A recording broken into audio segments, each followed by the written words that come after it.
Good morning. How is everybody today? Okay, so I'm going to start with the Celtic Devotional.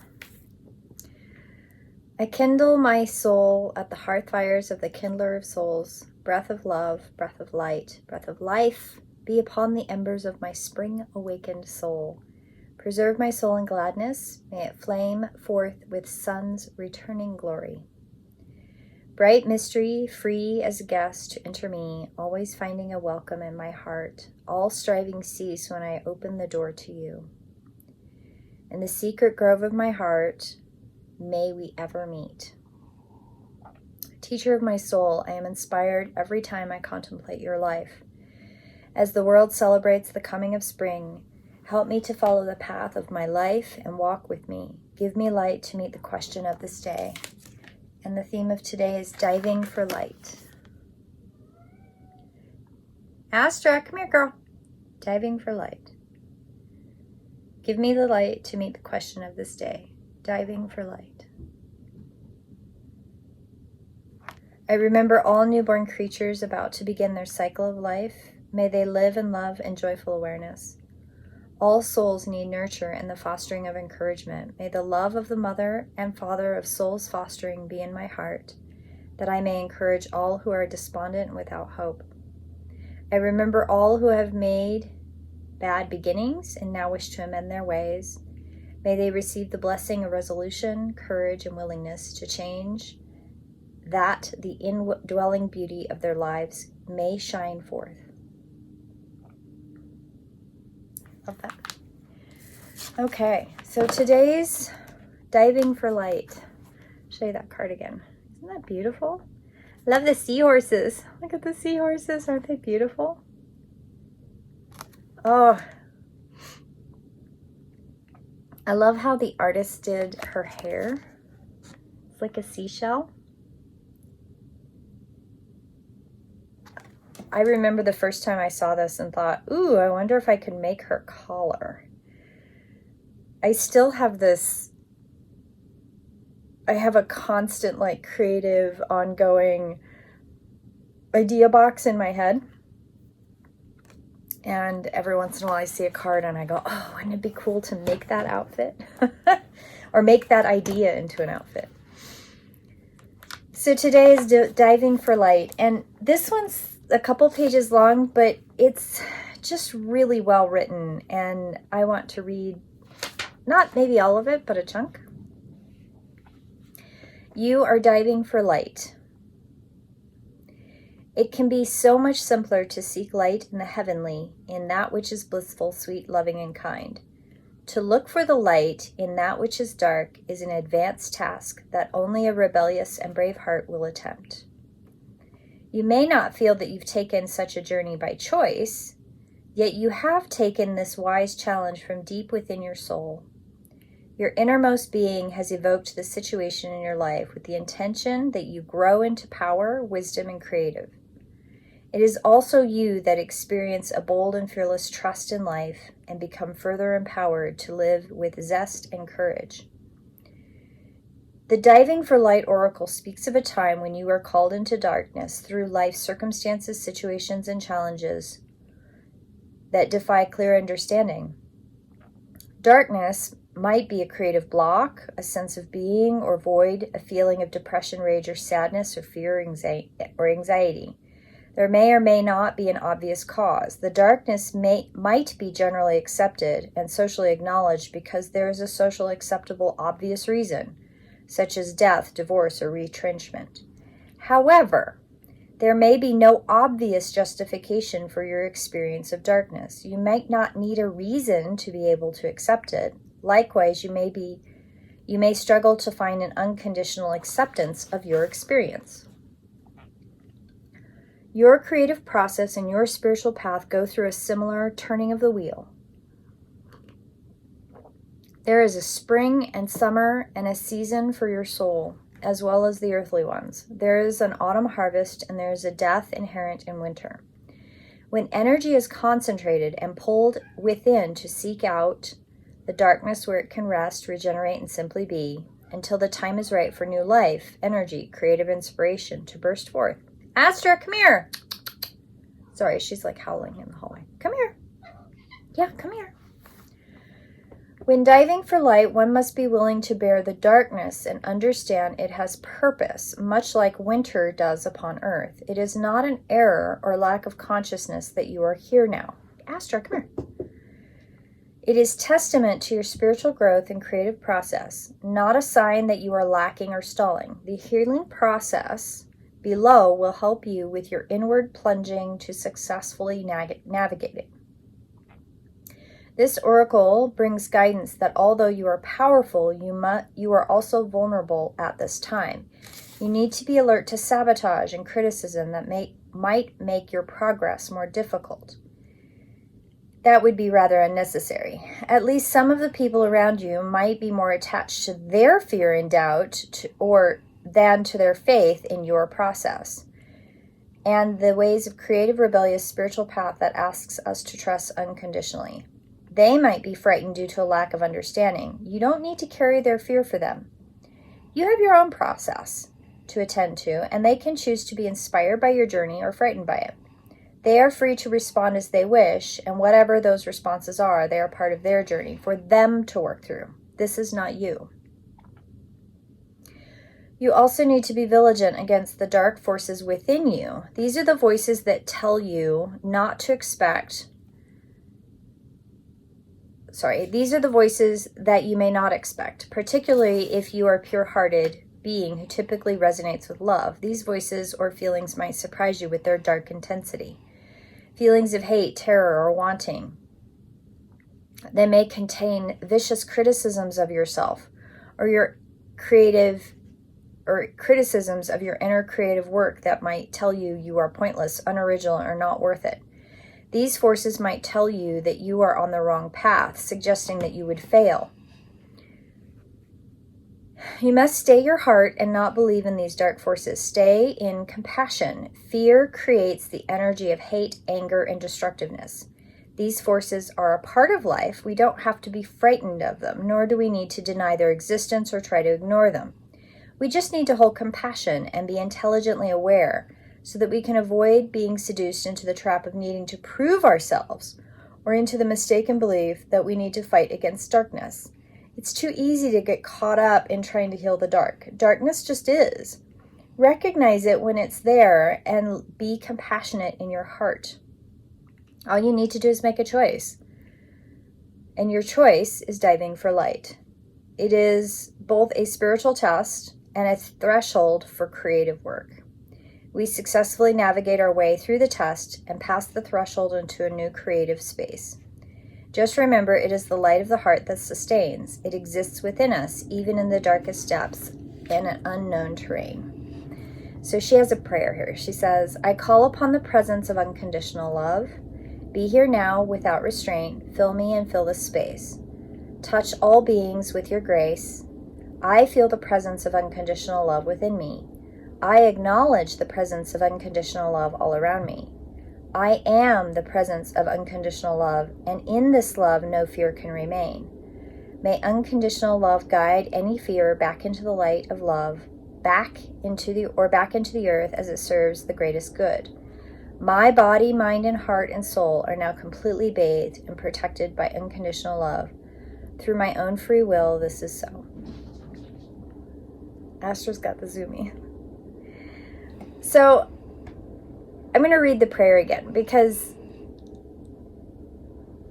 there's a key piece here. I call upon the presence of unconditional love. Be here now without restraint.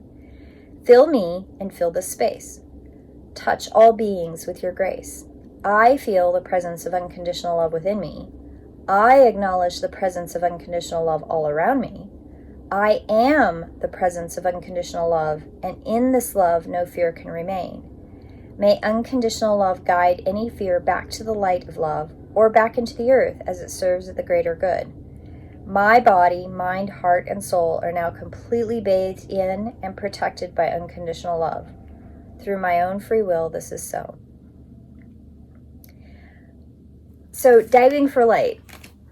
An amazing card, an amazing oracle. I think that, so there's a couple things in this one, but I'm going to focus on one thing. There was a time in my life where I really dove into the meaning of unconditional love in the relationships of the people around me, because I read a book, and it was a book of poetry, and it was a book of poetry by an author that I really admire, that my mother said that she really admired. And I've talked about my mom before. My biological incubator, my biological mother, and I do not get along. And she's a very damaged individual. And one of the things that I did not experience as a child was unconditional love from my mother. And that really hurts as you grow up, and as you grow, and as you become an adult, and as you work through life. I got mothering from other people's mothers, and part of the outcome of not having unconditional love from your mother is you start questioning, what is unconditional love? Is it a thing? Is it real? Now, I knew unconditional love from my father and my grandmother, and ironically, I received unconditional love from many people in my family, but not my mother. And years and years and years of therapy, right? But one of the things that, when I started really diving into what does unconditional love mean, I had to work through the layers of the psyche that was damaged. And I had to work through layers and layers of experiences that brought back and brought forward my trust of self. When a child does not receive unconditional love from their mother, there is an innate questioning of what does that mean? And can you trust your own love for another? And is love, what is love, right?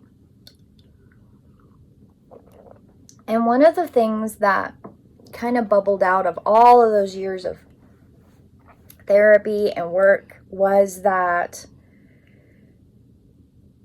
there are only, and it was a lot of reinforcement through my guides and through, I love the irony of this, is my gift lets me hear others people's guides.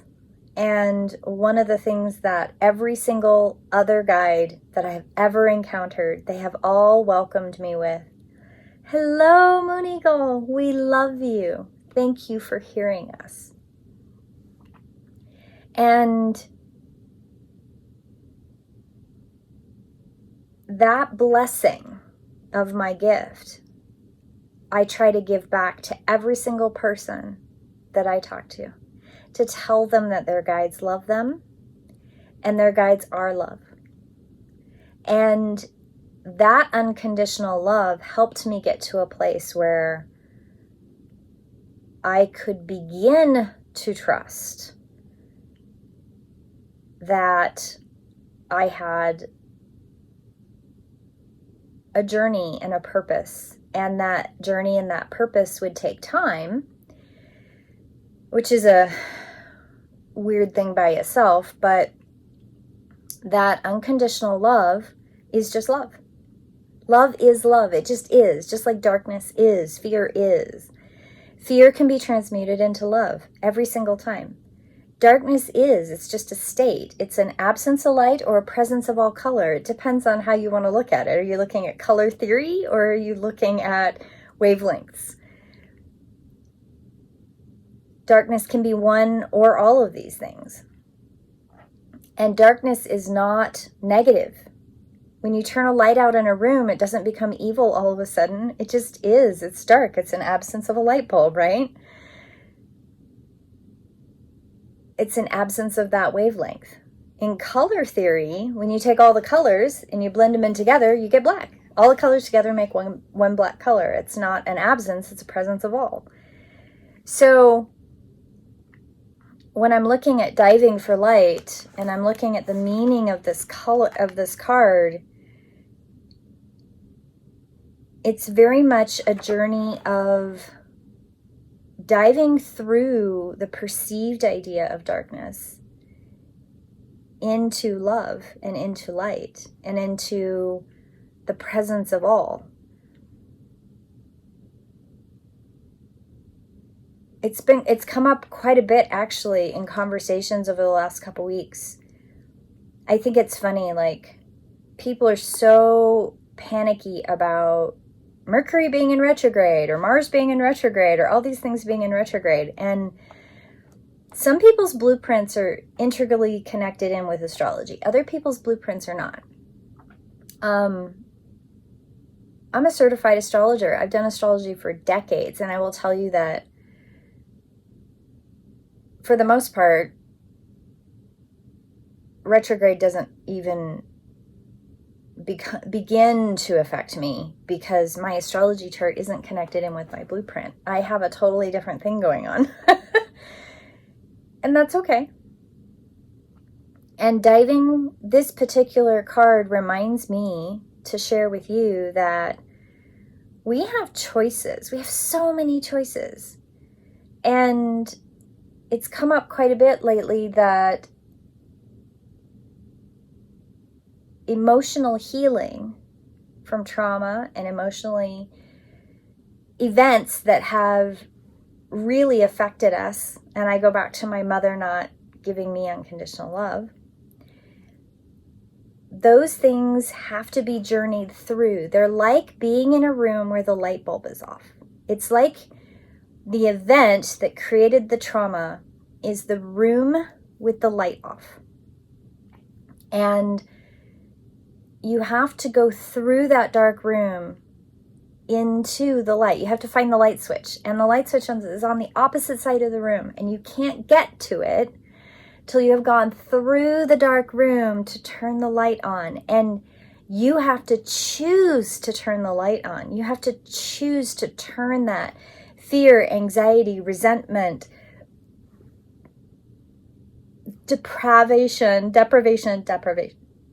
Wow, now I forgot the word. Deprivation of love. There we go. I had to go through the journey of healing through that deprivation of love from my mother to get to a place where I could turn the light on. I had to turn the light on, and the light is within me. The light is within all of us. We are light beings. We are love and light entities that just happen to reside inside of a physical body. This physical body is the only one we have each life, right? But it goes down into the earth and can be decomposed and reabsorbed into earth because she has the magnificent ability of regeneration. And our souls don't die. Our souls go on. Sometimes they hang out and reincarnate again here. Sometimes we travel to the other part of the universe, wherever that may be. Maybe we go into other dimensions. I don't have concrete answers for you all the time. I don't even have concrete answers for myself all the time. I know there are certain things that are correct. But one of the biggest things that I have learned to share with everyone is that you are a light being. You are light and love. And the manifestation that you live in this life that's full of fear and anxiety and worry and anger and resentment and jealousy and pick an emotion, right? Those things are all like being in a dark room, and you have to journey through the dark room to turn on the light switch. And that light switch is not only within you, but is anchored in the air that you breathe and the water that you drink and everything around you. All you have to do is turn it on. You have to activate it. Your body can be activated. Your soul, your blueprint can be activated into awareness. You just have to journey through that darkness to get to it.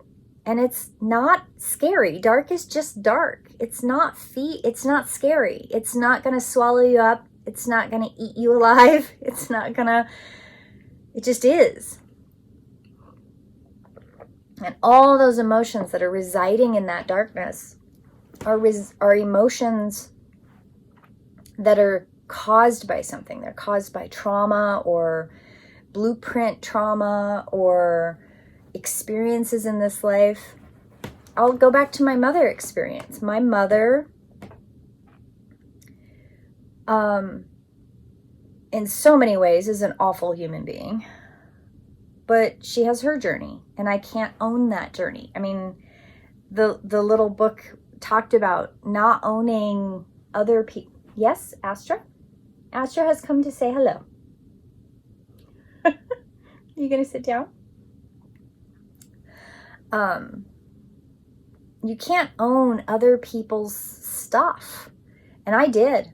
I owned my mother's stuff for quite some time because I didn't know how to intentionally release what she had put upon me and that I had accepted. Because there's two parts of that, right? Like, not only did she shove it on me, but then I accepted it and took it and carried it for a long time. That wasn't my job. I had to get to a place where I could get to a place in my dark room where I knew that I could turn on that light, but I also had to let go of extra darkness that I was carrying that didn't belong to me. And that's a journey. That is a true journey. So when I talk about unconditional love, and I talk about being a light being, and I talk about working through stuff, part of working through stuff is recognizing what belongs to you, working on that, giving space for love, compassion, forgiveness, letting go of resentment, and in letting go of resentment, accepting that other people's journeys are not your own. When you can do that, it's so much easier to turn that light on. So I hope you all have a beautiful day. Hold on to your light. You're a beautiful, beautiful being. Your guides are always with you, and they love you unconditionally no matter what. They see all, they hear all, and they're always with you. Astra and I say good day and have a blessed day.